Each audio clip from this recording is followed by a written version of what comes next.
నాగేశ్వరరావు గారి నేతృత్వంలో ఈరోజు మంతని శాసనసభ నియోజకవర్గంలో 40 లక్షల పైగా రైతులకు ఈ నిధులు విడుదల చేసే కార్యక్రమాన్ని ఏర్పాటు చేసి ఈ కార్యక్రమంలో నాతో పాటు పెద్దలు సాగునీటి పారుదల శాఖ మంత్రివర్యులు ఉత్తమ్ కుమార్ రెడ్డి గారిని, అదేవిధంగా రెవెన్యూ హౌసింగ్ శాఖ మంత్రివర్యులు మిత్రులు పొంగులేటి శ్రీనివాసరెడ్డి గారిని, అదేవిధంగా కరీంనగర్ ఉమ్మడి జిల్లా మంత్రివర్యులు మిత్రులు పొన్నం ప్రభాకర్ గారిని, అడ్లూరు లక్ష్మణ్ గారిని, సోదరి మణి ములుగు సీతక్క గారిని, అదేవిధంగా మిత్రులు కార్మిక శాఖ మంత్రివర్యులు కాకా వెంకటస్వామి గారి వారసులు వివేక్ వెంకటస్వామి గారిని, అదేవిధంగా పార్లమెంట్ సభ్యులు రాజ్య సభ్యులైన వేం నరేందర్ రెడ్డి గారిని, మహబూబాబాద్ పార్లమెంట్ సభ్యులు మిత్రులు బలరాం నాయక్ గారిని, పెద్దపల్లి పార్లమెంట్ సభ్యులు యువ మిత్రులు గడ్డం వంశీకృష్ణ గారిని, అదేవిధంగా ఎమ్మెల్సీ కాంగ్రెస్ పార్టీ అధ్యక్షులు ఆనాడు అధికారంలో పార్టీని తీసుకొచ్చే సమయంలో కార్యనిర్వాహక అధ్యక్షుడిగా కార్యదీక్షతో పనులు నిర్వహించిన మిత్రులు మహేష్ కుమార్ గౌడ్ గారిని, అదేవిధంగా శాసనసభ విప్పులు ఆది శ్రీనివాస్ గారిని, విజయ్ రమణారావు గారిని, గండ్ర సత్యనారాయణరావు గారిని, రాజ్ ఠాకూర్ గారిని, డాక్టర్ సంజయ్ గారిని, నాయని రాజేందర్ రెడ్డి గారిని, నాగరాజు గారిని, కవ్వంపల్లి సత్యనారాయణ గారిని, మందుల సామెల్ గారిని, మాధవరెడ్డి గారిని, మిత్రులు ప్రేమ్ సాగర్ రావు గారిని, మేడుపల్లి సత్యం గారిని, ఇంకా ఇతర శాసన మండలి సభ్యులను, శాసన సభ్యులను, వివిధ కార్పొరేషన్ల చైర్పర్సన్లను, అదే మీద ఈ ప్రాంతానికి సంబంధించి రాష్ట్రంలో ఉన్న ప్రముఖ కాంగ్రెస్ పార్టీ నాయకులను, ప్రభుత్వ అధికారులను ఈ కార్యక్రమానికి ఆహ్వానించి ఇంత పెద్ద ఎత్తున ఎంతో ఆలస్యమైన ముక్కవోని కార్యదీక్షతతో, ముఖ్యంగా మా ఆడబిడ్డలు మా అక్కలు పాల పిట్టల్లాగా దసరా పండుగ నాడు పాల పిట్టలను చూసినంత ఆనందంగా ఉంది. ఈరోజు మా అక్కలందరూ ఆశీర్వదించడానికి ఇంటి దగ్గర ఇంటైన ఆకలి అవుతుందన్నా, అన్నం వండేది ఆలస్యమైన మా తమ్ముడు మంచి మతలాబుతో వచ్చిండు, మేము ఆశీర్వదించాలి అని ఇంతసేపైనా కూర్చున్న మా అక్కలకు మనస్ఫూర్తిగా ధన్యవాదాలు తెలియజేస్తున్నా. మా యువ మిత్రులకు మనస్ఫూర్తిగా అభినందనలు తెలియజేస్తున్నా. మిత్రులారా, ఇవాళ మనం ఆలోచన చెయ్యాలి. ఈ దేశానికి వెన్నెముకనే రైతులు. ఆ రైతు వెన్నెముక, ఆ రైతు నిటారుగా నిలబడాలి. ఈ దేశానికి వెన్నెముక రైతు అయినప్పుడు ఆ రైతును ఆదుకొని నిటారుగా నిలబెట్టే బాధ్యత కాంగ్రెస్ పార్టీ తీసుకుంది, మన ప్రజా ప్రభుత్వం తీసుకుంది. కాంగ్రెస్ పార్టీకి రైతు సంక్షేమం అనేది నినాదము కాదు, అది కాంగ్రెస్ పార్టీ విధానం. ఆనాడు రైతుల కోసం సాగునీటి ప్రాజెక్టులను బాక్రానంగల్ డ్యామ్ నుంచి మొదలు పెడితే నాగార్జున సాగర్, శ్రీశైలం, ఎస్ఆర్ఎస్పి వరకు పెద్ద పెద్ద నదుల మీద ప్రాజెక్టులను కట్టి రైతులకు సాగునీరు అందించిన చరిత్ర కాంగ్రెస్ పార్టీది. చరిత్ర పుటలలో ఒక్కసారి చూడాల్సిందిగా నేను కోరుకుంటున్నా. మిత్రులారా, ఆనాడు రైతులు పండించిన పంటకు గిట్టుబాటు ధర లేక దళారుల చేతుల్లో దోపిడీకి గురవుతుంటే రైతు పండించిన పంటకు కనీస మద్దతు ధర ఇవ్వాలి, ఆ రైతులను ఆదుకోవాలి, రైతుల ఆత్మ గౌరవం నిలబెట్టాలని ఈ దేశంలోనే మొదటిసారి రైతులకు గిట్టుబాటు ధర ఇచ్చే చట్టాన్ని తీసుకొచ్చింది ఈనాడు దేశంలో కాంగ్రెస్ పార్టీ. అదేవిధంగా మిత్రులారా, రైతులు పండించిన పంటను కొనడమే కాదు, పండించిన పంటకు 500 రూపాయల బోనస్ ఇచ్చి ఈరోజు దేశంలోనే అత్యధికంగా వరి ఉత్పత్తి చేస్తున్న రాష్ట్రంగా ఈ దేశంలోనే రానిచ్చింది ఏదైనా రాష్ట్రం ఉందంటే తెలంగాణ రాష్ట్రం ఉందని నేను చెప్పదలుచుకున్న. మిత్రులారా, ఆనాడు కరెంటు లేక, కరెంటు ఉన్న రైతుల మీద కేసులు కట్టి కరెంటు బిల్లుల కోసం పేలిపోతున్న ట్రాన్స్ఫార్మర్లు, కాలిపోతున్న మోటార్లు కష్టాలలో ఉంటే డాక్టర్ వైఎస్ రాజశేఖర రెడ్డి చేవెళ్ల నుంచి ఇచ్చాపురం వరకు పాదయాత్ర చేసి ఈ రైతాంగ కష్టాన్ని కన్నీళ్లను తూర్చడానికి దేశంలోనే మొదటిసారి ఉచిత కరెంట్ అనే గొప్ప పథకాన్ని తీసుకొస్తే ఈ రోజు భారతదేశంలో ఉన్న 100 కోట్ల రైతులకు వివిధ రాష్ట్రాలలో ఉచిత కరెంట్ వస్తుందంటే ఆనాడు చేవెళ్లలో కాంగ్రెస్ పార్టీ తీసుకున్న నిర్ణయం వల్ల ఈ రోజు 100 కోట్ల రైతులకు ఉచిత కరెంట్ అందుతుంది. ఆ పథకాన్ని తీసుకొచ్చింది కాంగ్రెస్ పార్టీ కాదా? ఒకసారి ఆలోచన చేయండి మిత్రులారా. ఉచిత కరెంటే కావచ్చు, కనీస మద్దతు ధరే కావచ్చు, 500 రూపాయల బోనసే కాదు, అప్పుల్లో మునిగిపోయి ఆత్మహత్యలకు పాల్పడుతున్న రైతుల కోసం రైతు రుణమాఫీ చేయాలన్న ఆలోచనతోని ఆనాడు డాక్టర్ మన్మోహన్ సింగ్ గారు ఒక్క కలం పొడితో 72,000 కోట్ల రూపాయల రైతు రుణమాఫీ చేసి దేశం మొత్తం మీద రైతులను రుణ విముక్తులు చేసిన చరిత్ర ఆనాటిదైతే, ఈనాటి ప్రజాపాలనలో ప్రతి రైతుకు 2 లక్షల రూపాయల వరకు రుణమాఫీ చేస్తామని ఆనాడు నేను సమ్మక్క సారలమ్మ సాక్షిగా ములుగు నియోజకవర్గం నుంచి పాదయాత్ర మొదలు పెడితే మా మిత్రుడు ఉప ముఖ్యమంత్రి వర్యులు బట్టి విక్రమార్క గారు బోధు శాసనసభ నియోజకవర్గం ఆదిలాబాదులో నుంచి ఖమ్మం వరకు పాదయాత్ర చేసినప్పుడు 2 లక్షల రూపాయల రుణమాఫీ చేస్తామని మాటిచ్చి నేను మా మిత్రుడు బట్టి విక్రమార్క గారు తెలంగాణ రైతాంగానికి మాట ఇస్తే సంవత్సరం తిరిగే లోపలనే 25,35,000 మంది రైతులకు 21,000 కోట్ల రూపాయల రైతు రుణమాఫీ చేసి రైతులను రుణ విముక్తులను చేసిన చరిత్ర ప్రజాపాలన కాంగ్రెస్ పార్టీది. ఈ రోజు దేశానికే మనం ఆదర్శంగా నిలబడ్డాం మిత్రులారా. ఇవాళ ఆనాడు చెప్పిన మాటలు కాదు, చెప్పినవే అదే విధంగా ఈనాడు రైతు భరోసా పథకం 9 రోజుల్లో 9,000 కోట్ల రూపాయలు పోయినసారి రైతు ఖాతాల్లో వేసి తుమ్మల నాగేశ్వరరావు గారి అధ్యక్షతన రైతులకు రైతు భరోసా వేసినాం. ఈనాడు కూడా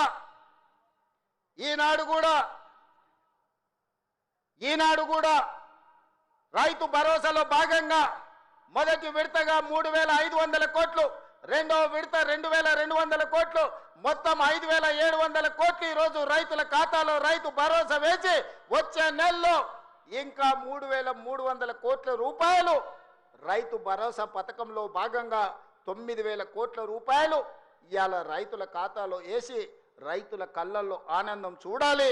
వ్యవసాయం దండగ కాదు, వ్యవసాయం పండుగ చేయాలని ఒక గొప్ప సంకల్పంతో ఈనాడు ఇక్కడ మనం ఈ కార్యక్రమం తీసుకున్నాం మిత్రులారా. ఇంత మంచి పండుగ కార్యక్రమం చేసుకుంటూ రైతులను ఆదుకుంటూ రైతుల కష్టాలు తీర్చుకుంటూ సాగునీటి ప్రాజెక్టులు పూర్తి చేసుకుంటూ రైతుల అవసరాలు ఏమున్నాయో అడుగుతూ ఇల్లు తిరుగుతూ రైతులు పండించిన సన్న వడ్లను ఈనాడు పేదలకు 3,15,00,000 మంది తెలంగాణ బిడ్డలకు ఇవాళ సన్న బియ్యం తెలంగాణ పండించిన బియ్యాన్ని ఇవాళ పేదలకు అందిస్తున్నాం. ఎక్కడైనా ఏ రాష్ట్రంలో అయినా ఈ భారతదేశంలో స్వతంత్రం వచ్చి 75 సంవత్సరాలలో నేను ఇవాళ సూటిగా సవాలు విసురుతున్నా. గొప్పలు చెప్పుకునేటోళ్ళు, జబ్బలు చర్చుకునేటోళ్ళు, తొడలు కొట్టుకునేటోళ్లకు సూటిగా నేను సవాలు విసురుతున్నా. ఎన్నడైనా కళలో కూడా మీరు పేదవాళ్ళకు సన్న బియ్యం ఇవ్వాలి. ఈ సన్న బియ్యం తల్లిదండ్రులు కన్న తల్లి తన బిడ్డకు సంటి బిడ్డకు బుక్కడు బువ్వ తినిపించే పథకం ఎన్నడైనా మీరు ఆలోచన చేసిండ్రా? మీరు గడిలలో ఉండి సన్న బియ్యం తింటుంటే, దావతులు చేసుకుంటుంటే, బిర్యానీలు తింటుంటే, పేదవాళ్లకు దొడ్డు బియ్యం ఇస్తే వాటిని తినలేక పశువులకు దానా పెడుతుంటే ఎప్పుడైనా మీకు వాళ్ళ పట్ల కనికరం కలిగిందా అని నేను అడుగుతున్నా. ఇవాళ నేను అడుగుతున్న మిత్రుల ఈ వేదిక మీద నుంచి ఒక ఆయన అంటున్నాడు, ఇంతకాలం శ్రీధర్ బాబు గారు, అడ్లూరు లక్ష్మణ్ గారు అనేవాళ్ళు ఆయన పెద్ద మనిషి అని. ఇక ఆయన పెద్ద ఆయననో కాదో నాకైతే తెలియదు, కానీ ఆయన అంటున్నది ఏందయ్యా అంటే ప్రజాపాలన పోవాలి, పాపాల భైరవుడు రావాలంట. నేను అడుగుతున్న మా మిత్రులను, ప్రజాపాలన ఎందుకు పోవాలి? ఫామ్ హౌస్ల పండుకున్న పాపాల భైరవుడు ఎందుకు అధికారంలోకి రావాలి అని నేను అడుగుతున్న ఈ వేదిక మీద నుంచి. ప్రజాపాలన ఆ పెద్ద ఆయననో వాళ్ళ తాతనో వాళ్ళ ముత్తాతలో తెస్తే రాలేదు. ఈ ప్రజాపాలన వచ్చింది లక్షలాది మంది కాంగ్రెస్ పార్టీ కార్యకర్తలు త్యాగం చేసి తమ రక్తాన్ని చెమటగా మార్చి భుజాలు కాయలుగా ఈనాడు ఈ ప్రజాపాలన వచ్చింది. నీ నెత్తి మీద దరిద్రం ఉండి నువ్వు జగిత్యాలలో ఓడిపోతే ప్రజలు తిరస్కరిస్తే నీకు మంత్రి పదవి ఇవ్వకపోతే ప్రజాపాలన పోవాలనా? ఇవాళ నిన్ను పెద్ద మనిషి అని మేము పిలవాలనా? పెద్ద మనిషి అని పిలిపించుకునే అర్హత నీకు ఉన్నదా అని నేను ఈ వేదిక మీద నుంచి అడుగుతున్నా. నేను అడుగుతున్నా, ఇవాళ పెద్ద మనిషిని ప్రజాపాలన ఎందుకు పోవాలి, పాపాల భైరవుడు అధికారులు ఎందుకు రావాలో నువ్వు జవాబు చెప్పాలి. నీ పదవి కోసం, నీ అధికారం కోసం, నీ ఆకాంక్ష కోసం ఆనాడు 1983 చరిత్ర వెనక్కి వెళ్ళి ఆయన పుట్టు పూర్వతరాలు పుట్టు మచ్చలు ఇవ్వాలి. ఈ వేదిక మీద నుంచి నేను చెప్పదలుచుకున్నా. ఆయన నీతేంది, ఆయన జాతేంది, ఆయన దోస్తేందో ఇవాళ మీ అందరి ముందర నేను విజ్ఞప్తి చేయదలుచుకున్నా. మిత్రులారా, 1983లో తుమ్మల నాగేశ్వరరావు గారు సజీవ సాక్షి. ఆనాడు అన్న పెద్దలు నందమూరి తారక రామారావు గారు యువ న్యాయవాదిగా జగిత్యాలలో న్యాయవాది పదవిని బాధ్యత నిర్వహిస్తుంటే పిలిచి భుజం తట్టి నీకు ఎమ్మెల్యే టికెట్ ఇచ్చి నీకు ఎక్సైజ్ శాఖ మంత్రి ఇస్తే సంవత్సరం తిరిగే లోపలనే అన్న ఎన్టీఆర్ను వెన్నుపోటు పడిచి నాదెండ్ల భాస్కరరావుతో జట్టు కట్టిన నువ్వు నాదెండ్ల భాస్కరరావు సోపతిని వదిలి కాంగ్రెస్ పార్టీలకు వచ్చి 40 సంవత్సరాలు పూర్తయింది. నేను అడుగుతున్నా పెద్ద మనిషిని, ఈ 40 ఏళ్ళు జగిత్యాల నియోజకవర్గమే కాదు కరీంనగర్ జిల్లాలో ప్రతి కాంగ్రెస్ పార్టీ కార్యకర్త 14 ఎన్నికల్లో 11 సార్లు ఎమ్మెల్యే, 3 సార్లు ఎంపీ, 1 సారి ఎమ్మెల్సీ, 14-15 సార్లు బీభావిస్తే దుఃఖాన్ని దిగముంగుకొని ఎన్టీఆర్ను వెన్నుపోటు పడిచిన నిన్ను, నాదెండ్ల భాస్కరరావు అనుచరుడైన నిన్ను ఎమ్మెల్యేగా, ఎంపీగా, ఎమ్మెల్సీగా ఏ ఎన్నికల్లో పోటీ చేసినా వేలాది మంది కాంగ్రెస్ పార్టీ కార్యకర్తలు నిన్ను భుజాల మీద మోసిన మాట నిజం కాదా? పల్లకిలో అసెంబ్లీకి పంపిన మాట నిజం కాదా? మిత్రులారా, 40 ఏళ్ళు నీ కోసం, నీ పదవి కోసం, నీ కుటుంబంలో జడ్పీటీసీ, ఎంపీపీ ఏ పదవి వచ్చినా నీ కుటుంబానికి ఇచ్చుకున్నా జగిత్యాల కాంగ్రెస్ పార్టీ కార్యకర్తలు మౌనంగా నీ కుటుంబానికి ఊడిగం చేసిన మాట నిజం కాదా? గ్రామంలో ఉన్నోడు గ్రామంలో ఉండాలి, మండలంలో ఉన్నోడు మండలంలో ఉండాలి, జిల్లాలో ఉన్నోడు నియోజకవర్గంలో ఉన్నోడు నియోజకవర్గంలో ఉండాలని పాపంది చేసింది నువ్వు కాదా? మొన్న నేను జగిత్యాల కార్యకర్తలు కలిస్తే ఒక్కొక్కరు తమ కష్టాలను మనసు విప్పి మాట్లాడుతుంటే నాకు ఆశ్చర్యపోయినా. గాంధీ భవన్ చూసి ఒక నాయకుడు చాలా సంవత్సరాల తర్వాత మెట్రోలో పోతుంటే గాంధీ భవన్ కనిపిస్తే ఆనందంతో కన్నీళ్లు గారిని ఆనంద బాష్పాలు గార్చిన మెట్రోలో నన్ను ఇట్లా గాంధీ భవన్ చూసిన మా నాయకుడు ఎన్నడూ నన్ను గాంధీ భవన్కు తీసుకుపోలేదని చెప్తుంటే నాకు నిజంగా మనసులో కలుక్కుమన్నది. ఇట్లాంటి కర్కోటకులైన నాయకులు ఉంటారా అని. అలాంటి నాయకుని కూడా జగిత్యాల ప్రజలు 14 సార్లు బీమా ఇస్తే ఎన్నో సార్లు ఓడిపోయినా వదలకుంటేనే ఆయన వెనకాల నిలబడి, ఆయన అండగా నిలబడి ఆయన భుజాల మీద మోస్తే ఒక్క ఏడాది పదవి లేకపోతే మీ గుండెల మీద దాన్ని మిమ్మల్ని మోసం చేసి పారిపోతాడా అని నేను అడుగుతున్న మిత్రులారా, ఇది న్యాయమా? ఇదేనా నీ జాతి, నీ నీతి? ఈ వయసులో నువ్వు 40 ఏళ్ళు నీ జెండా మోసి నిన్ను మోసిన కార్యకర్తల గుండెల మీద దాన్ని మోసం చేసి శత్రువు సంతను చేరుతావా? శత్రువు సంకలు చేరి ప్రజాపాలన పోవాలంటావా? ఇట్లాంటోడు పెడితే పెళ్లి కోరుకున్నాడంట, పెట్టకపోతే సావు కోరుకున్నాడంట. ఇంతకంటే ఉదాహరణ ఇంకేమన్నా ఉందా? నేను అడుగుతున్న పెద్ద మనిషిని, ఈ ప్రజాపాలన ఎందుకు పోవాలి? 10,000 కోట్ల రూపాయల ఆడబిడ్డలకు మహాలక్ష్మి పథకం ద్వారా ఆర్టీసీలో ఉచితంగా అమ్మవారిని దర్శించుకోవాలన్నా, అమ్మగారి ఇంటికి పోవాలన్నా మా అక్కలందరినీ ఆర్టీసీలో ఉచితంగా ప్రయాణం ఇచ్చినందుకు ప్రజాపాలన పోవాలనా? తెలంగాణ ఉద్యమంలో సమితలైన శ్రీకాంతాచారి, వేణుగోపాల్ రెడ్డి, ఈశాన్ రెడ్డి కానిస్టేబుల్ కిష్టయ్య ఆదర్శంగా మొదటి సంవత్సరంలోనే 70,000 ప్రభుత్వ ఉద్యోగాలు ఇచ్చి గ్రూప్ 1, గ్రూప్ 2, గ్రూప్ 3, గ్రూప్ 4 డాక్టర్లను, ఇంజనీర్లను 70,000 ప్రభుత్వ ఉద్యోగాలు ఇచ్చినందుకు ఈ ప్రజాపాలన పోవాలనా? ఆనాడు ఒరేస్తే ఉరేసుకున్నట్టే అని మాట్లాడిన నువ్వు నీ ఫామ్ హౌస్లో 150 ఎకరాలలో ఒరేసుకొని 4,200 రూపాయల క్వింటాలు అమ్ముకొని నువ్వుంటే, రైతులు ఆత్మహత్యలు చేసుకుంటుంటే 8,000 కొనుగోలు కేంద్రాలను తెరిచి ఉత్తమ్ కుమార్ రెడ్డి గారు 2,58,00,000 మెట్రిక్ టన్నులు ప్రతి సంవత్సరం ఒడ్లు కొన్నందుకు ప్రజాపాలన పోవాలనా? సన్నబియ్యం సన్న ఒడ్లు వండించి సంటి పిల్లలకు సన్నబియ్యం తినిపిస్తున్నందుకు ప్రజాపాలన పోవాలనా? 3,15,00,000 17 లక్షల మంది ఈరోజు సన్నబియ్యం తింటున్నందుకు ప్రజాపాలన పోవాలనా? ఇవాళ పేదవాళ్ళు డబుల్ బెడ్రూమ్ ఇల్లు అంటివి, డబ్బా ఇండ్లు వద్దంటివి, కొడుకు కోడలు ఉంటే ఏడ ఉంటారంటివి, అల్లుడు బిడ్డ పండుగ కొత్త ఏడవంటారంటివి, కుక్క పిల్ల గొర్రె పిల్ల ఉంటే ఏడ కట్టేయాలంటివి. నేను అడుగుతున్న ఈడు ఉన్న మా యువకులను, మీ ఊర్లో డబుల్ బెడ్రూమ్ ఇల్లు వచ్చిందా? ఆ దరిద్రుడు మీకు ఇల్లు ఇచ్చిండా? 10 ఏళ్ళు మీకు ఇల్లు ఇవ్వలే కానీ ఎర్రవల్లి ఫామ్ హౌస్లో 1000 ఎకరాలలో ఆయన గడి నిర్మించుకున్నాడు. జన్వాడలో కొడుకు ఫామ్ హౌస్ నిర్మించుకున్నాడు. మోయినాబాద్లో తాటి చెట్టు నిర్మించుకున్నది. శంకర్పల్లిలో ఆయన బిడ్డ నిర్మించుకున్నారు ఫామ్ హౌస్లు. ఉండడానికి గడిగా ప్రగతి భవన్ కట్టుకున్నాడు. వాస్తు సక్క లేదని సచివాలయాన్ని కట్టుకున్నాడు. మీ పేదలకు ఎవరికన్నా ఇల్లు ఇచ్చిండా? సంవత్సరానికి 2 లక్షల ఇల్లు ఇచ్చుంటే కూడా పేదలకు ఈ 10 ఏళ్లలో 20 లక్షల మంది పేదలు ఈరోజు ఇల్లు కట్టుకునేటోళ్ళు కదా.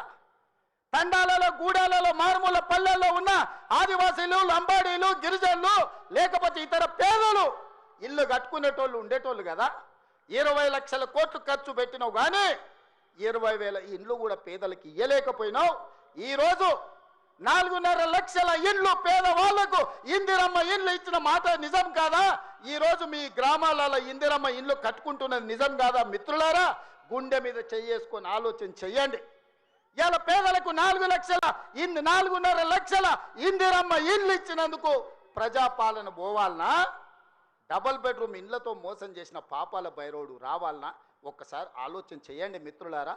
ఇండ్లే కాదు, ఇల్లాలి కళ్ళల్లో ఆనందం చూడాలని 200 యూనిట్లు ఉచిత కరెంటు ప్రతి ఇంటిలో వెలుగులు నింపినందుకు పేదవాడి కళ్ళల్లో ఆనందం చూసినందుకు ప్రజాపాలన పోవాలనా? ఇవాళ అదే కాదు, మహాలక్ష్మి పథకం ద్వారా ఆడబిడ్డలకు బస్సు ప్రయాణం ఇచ్చినందుకు ఈరోజు ప్రజాపాలన పోవాలనా అని నేను అడుగుతున్న మిత్రులారా. మీరు ఒక్కసారి ఆలోచన చేయండి. ఇల్లు ఇస్తమే, ఇంట్లో కరెంట్ ఇస్తమే, 500 రూపాయలకు సిలిండర్ ఇస్తమే, సన్న బియ్యం ఇచ్చి కడుపు నిండా బువ్వ పెడితే ఇందుకోసం ఈరోజు ప్రజాపాలన పోవాలనా? అంటే ఈ ప్రభుత్వాలు ధరల కూడిగం చేయాలి, గడీల ముందల బానిస బతుకు బతకాలనా అని నేను అడుగుతున్నా. ఇవాళ ఈ ప్రభుత్వం 70,000 ఉద్యోగాలు ఇచ్చింది, 21,000 కోట్ల రైతు రుణమాఫీ చేసింది. ఈ ప్రభుత్వం 28 నెలలలో రైతులకు 1,50,000 కోట్ల రూపాయలు ఖర్చు చేసిన మాట నిజం కాదా?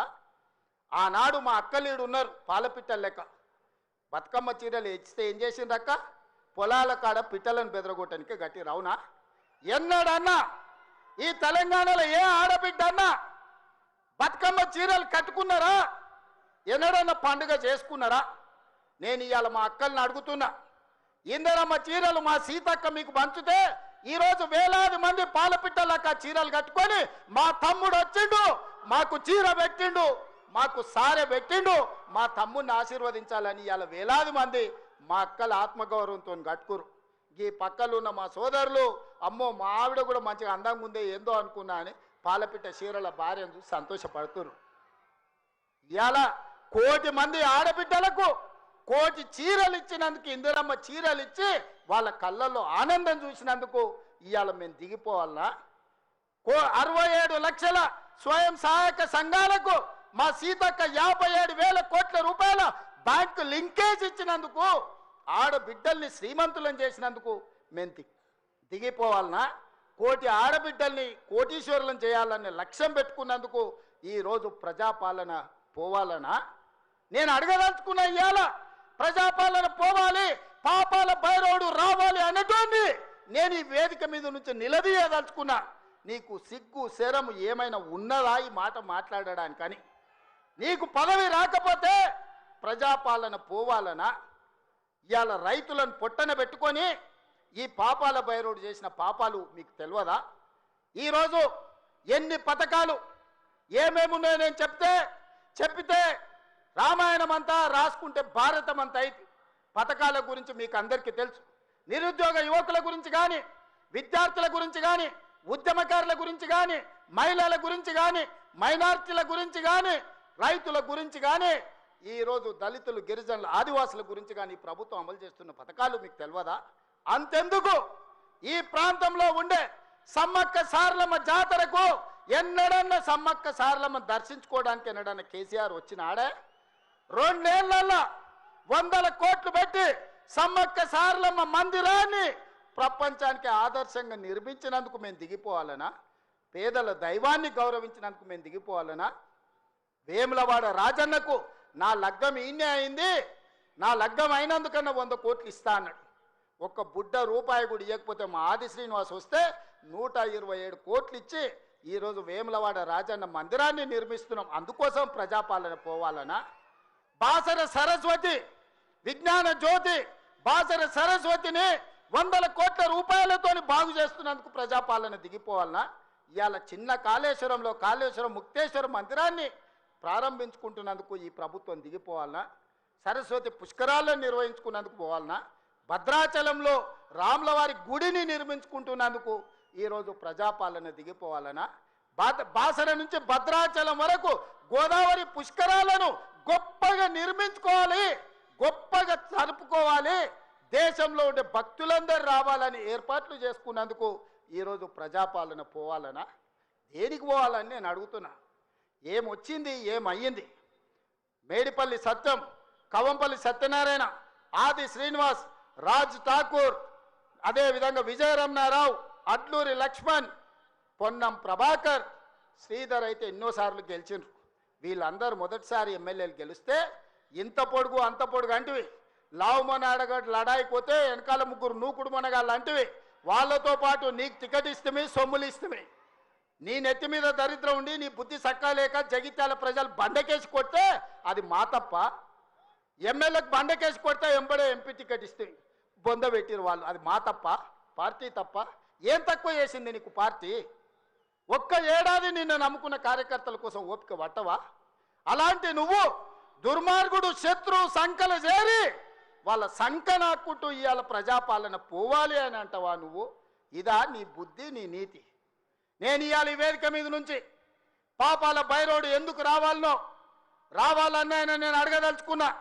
నేరెళ్ళ దళితులను ఇసుక లారీల కింద తొక్కించినందుకు పాపాల బైరోడు రావాలా?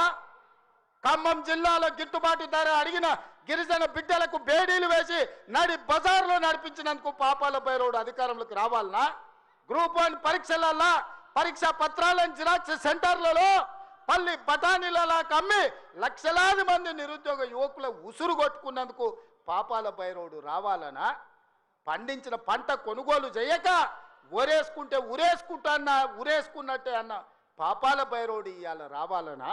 దేనికోసం పాపాల బైరోడు రావాలని నేను అడుగుతున్నా. 1,00,000 కోట్లు, 1,00,000 అంటే 1,00,000. ఈ రోజు కాళేశ్వరం మొత్తం చూసి వచ్చిన కడుపు మండుతుంది. నిజంగానే ఈ చట్టాలు ఇవి లేకపోతే ఆటవిక రాజ్యమే అయితే అడవిలో చెట్టుకు ఊరేసిన తప్పు లేదు. 1,00,000 కోట్ల రూపాయలు గోదావరిలో మంట కలిపినందుకు పేరు మారుస్తవి, ఊరు మారుస్తవి, అంచనాలు మారుస్తవి, 1,00,000 కోట్లు దిగమింగుతవి. కాళేశ్వరం అని కడితే 3 ఏళ్లలోనే కూలేశ్వరం అయిపోయింది. దీనికి చెట్టుకు ఉరేసిన పాపం లేని తప్పులు చేస్తే అయినా ప్రజాస్వామ్యాన్ని నమ్మే మేము ఈరోజు సిబిఐ విచారణకి ఇచ్చినాం తప్ప చెట్టు గట్టేసి కొట్టలేదు. అదే నిజాం సర్కార్ అయితే ఇట్లా తప్పు చేసిన వాళ్ళు ఊర్లో కోదండం వేసి లాగులో తొండలు ఇడిచి తిరిగింది కళ్ళగొట్టేటోళ్ళు ఇట్లాంటి తప్పులు చేసిన వాళ్ళు. కానీ కాంగ్రెస్ పార్టీ కార్యకర్తల ప్రభుత్వం మంచిది కాబట్టే ఈరోజు ఇవన్నీ చేయలేదు. ఇవి చేసినందుకు పాపాల బైరోడు రావాలనా? దేనికోసం రావాలి? మళ్ళా కొడుకును ముఖ్యమంత్రిని చేయడానికి, అల్లుని మంత్రిని చేయడానికి, సారాలో సోడా పోసేటోని రాజ్యసభ చేయడానికి, బిడ్డకు ఎమ్మెల్సీ చేయడానికి పాపాల బైరోడు రావాలనా? దేనికోసం రావాలయ్యా నేను అడుగుతున్నా. ఈ కరీంనగర్లో ప్రజాపాలన పోవాలంటుండు ఒక దళిత బిడ్డ అట్లూరు లక్ష్మణ్, లేచి నిలబడి లక్ష్మణ్, ఒక దళిత బిడ్డను ఎమ్మెల్యేని కాదు ఇవాళ మంత్రిగా చేసినందుకు పార్టీ ఓడిపోవాలన్నా? జగిత్యాలలో ఇవాళ పొన్నం ప్రభాకర్ ఒక బలైన వర్గాల బిడ్డను మంత్రిని చేసినందుకు ప్రజాపాలన పోవాలనా? ఒక ఆది శ్రీనివాసును విప్పు చేసినందుకు ప్రజాపాలన పోవాలనా? ఓ విజయ రమణారావును విప్పు చేసినందుకు ఈరోజు ప్రజాపాలన పోవాలనా?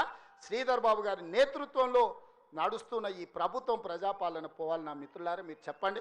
కరీంనగర్ జిల్లాలో 3 మంత్రులు 2 విప్పులు ఇచ్చినందుకు ఈ ప్రజాపాలన దిగిపోవాలనా? నీ ఒక్కనికి పదవి ఇవ్వకపోతే ఒక దళిత బిడ్డ అడ్లూరి లక్ష్మణ్ మంత్రి చేస్తే నువ్వు చూసి ఓర్వలేను అని నువ్వు అసలు మనిషివేనా? గింత అసూయ గింత ద్వేషం ఎవరికైనా ఉంటుందా కడుపులా? ఇంతకాలం ముసుగు తొడుకొని బతికిండు, ఈ నాళ్ళకు ఆ ముసుగు తొలగిపోయింది. కడుపు నిండా విషమే, విషమున్నోడు ఇవాళ కడుపులో కత్తులు పెట్టుకొని కౌగులించుకుంటారు. చూస్తున్నాం. ఆయన ప్రభుత్వం వస్తాడంటే ఈయనకు పదవి ఇస్తాడంట. నీకున్న ప్రతిపక్ష హోదా ఊడగొట్టకపోతే నా పేరు మార్చుకుంటా బిడ్డ కేసీఆర్. 2023లో నిన్ను ఓడగొట్టిన, 2024లో నీకు గుండు సున్నా ఇచ్చిన, సర్పంచ్ ఎలక్షన్లో పాతరేసిన, మున్సిపల్ ఎన్నికల్లో ఉప్పు పాతరేసిన, జూబ్లీ హిల్స్ కంటోన్మెంట్లో నీకు గోరి కట్టిన, వచ్చేసారి ఆ గోరి మీద మా కాంగ్రెస్ పార్టీ కార్యకర్తలు జెండా ఎగరేస్తారు. ఇదే నా సవాల్ కాంగ్రెస్ పార్టీ కార్యకర్తల తరఫున. చూసుకుందాం కేసీఆర్, నువ్వు నేను వచ్చే ఎన్నికల్లో నువ్వు నేనా ప్రజా పాలన పాపాల భైరవుడా?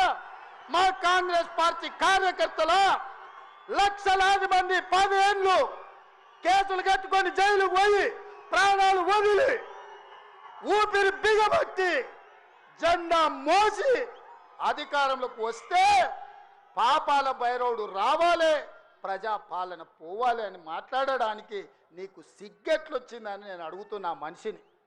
అందుకే మిత్రులారా, ఈ ఆలోచన నుంచి నా మాటగా తీసుకోండి. ఎన్నికలు ఎప్పుడొచ్చినా ఒక్క మాట రాసి పెట్టుకోండి. చరిత్రల కేసీఆర్ గారు జగిత్యాలలో నిన్ను పాతరేసి 100 మీటర్ల లోతు గోతి తీసి పాతి పెట్టే కార్యక్రమం మా కాంగ్రెస్ పార్టీ జగిత్యాల కార్యకర్తలు తీసుకుంటారు. ఈ తెలంగాణ రాష్ట్రంలో ఈ ప్రాంతంలో ఒక చరిత్ర ఉన్నది. 94 నుంచి 2004 వరకు 2 సార్లు తెలుగుదేశం అధికారంలో ఉన్నది. 2004 నుంచి 2014 వరకు 2 సార్లు వైఎస్ఆర్ నాయకత్వంలో అధికారంలో ఉన్నది. 2014 నుంచి 2024 వరకు 2 సార్లు కేసీఆర్ నాయకత్వంలో ప్రభుత్వం ఉన్నది. 2024 నుంచి 2034 వరకు నేను మా మిత్రుడు మహేష్ గౌడ్ గారి నాయకత్వంలో ప్రజాపాలన ఉంటుంది. ఆనాడు వైఎస్ఆర్ డిఎస్ ఏ విధంగా అయితే 2 సార్లు పార్టీని అధికారంలోకి తెచ్చిండ్రో మళ్ళీ ఈరోజు చెప్తున్నా, అదే వైఎస్ఆర్ డిఎస్ నాయకత్వంలో ఎట్లయితే అధికారంలోకి వచ్చినామో ఈనాడు నేను మా మిత్రుడు మహేష్ గౌడ్ 2సార్లు అధికారంలోకి తీసుకొస్తాము, ప్రజాపాలనను ప్రజలకు అందిస్తామని చెప్పి నేను ఈ వేదిక మీద నుంచి చెప్పదలుచు.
చరిత్ర పునరావృతం చేసే బాధ్యత మాది, చరిత్ర నిర్మించే బాధ్యత నాది, చరిత్రలో సువర్ణ అక్షరాలతో లిఖించే విధంగా ప్రజా పాలన అందించే బాధ్యత మాది.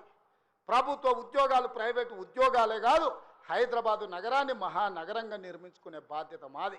కూలిపోయిన కూలేశ్వరాన్ని చక్కగా చేసుకొని మళ్ళీ నీళ్ళు అందించుకునే బాధ్యత మనది.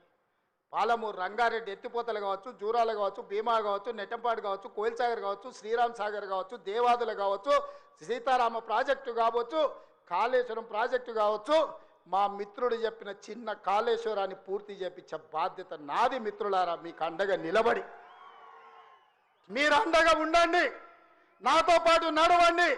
ఎవడు వచ్చినా తొక్కుకుంటబోయే బాధ్యత మనం తీసుకుందాం. ఈ దేశంలోనే నేను చెప్పదలుచుకున్నా, ఈ దేశంలోనే అత్యధిక మెజార్టీతోని రాష్ట్ర ప్రభుత్వాన్ని ఏర్పాటు చేయడమే కాదు, వచ్చేసారి తెలంగాణలో 15 పార్లమెంటులను గెలిపించి రాహుల్ గాంధీని ప్రధానమంత్రిని చేసే బాధ్యత నాది, మీది. ఈరోజు ప్రతిన బూనుదాం, రాహుల్ గాంధీని ప్రధానమంత్రిని చేద్దాం. మీరందరూ సిద్ధమేనా? సిద్ధమేనా? సిద్ధమేనా? సిద్ధమేనా? అక్కడున్న వేలాది మంది సోదరులు సిద్ధమేనా? సిద్ధమేనా? సిద్ధమన్నోళ్ళందరూ చేయి పైకెత్తి పిడికిలు బిగించండి.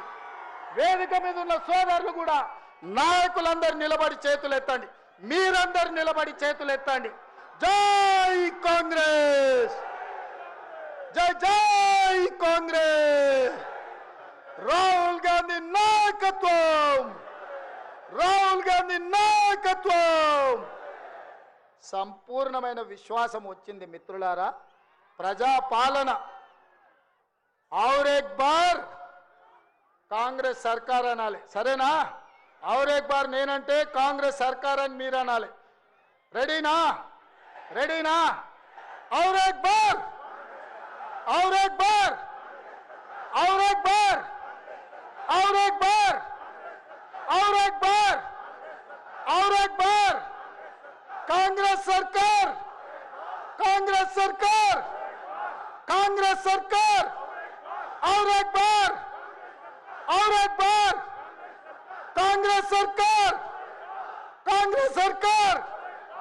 जय कांग्रेस.